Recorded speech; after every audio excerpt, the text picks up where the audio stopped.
या देवी सर्वभूतेषु मातृरूपेण संस्थिता नमस्तस्यै नमस्तस्यै नमस्तस्यै नमो नमः। শুভ মহালয়া। আজ দেবীপক্ষের সূচনা।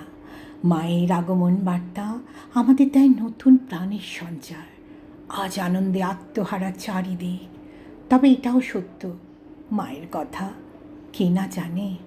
মায়ের আগমন বার্তাতে কে খুশি নয়। তাই আজ আমি তোমাদের বলি, আমার আজকের পোস্টের মাতৃরূপের যিনি সৃষ্টিকর্তা যুগল সরকার, তার সম্বন্ধে দুটি কথা। ইনি সেই চিত্রকার যার চিন্তা শক্তি এবং রঙের খেলায় মা হয়ে উঠেছেন সত্যিই অনন্যা।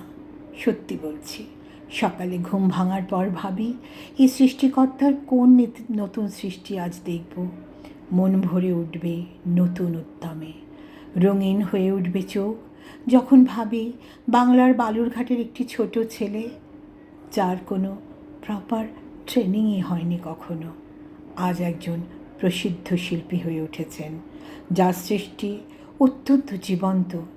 কি যেন বলে ধন্য মনে হয় নিজেকে একজন বাঙালি হিসাবে, একজন ভারতীয় হিসাবে।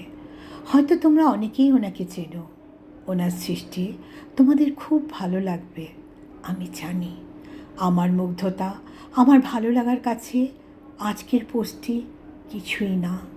তবুও মাতৃ আগমনের এই শুভক্ষণে এইটিই হোক না ওনার উদ্দেশ্যের একটি ছোট্ট উপহার, আমার শ্রদ্ধা জ্ঞাপন। বেঁচে থাকুক আপনার সৃষ্টি, ভালো থাকবেন যুগল সরকার।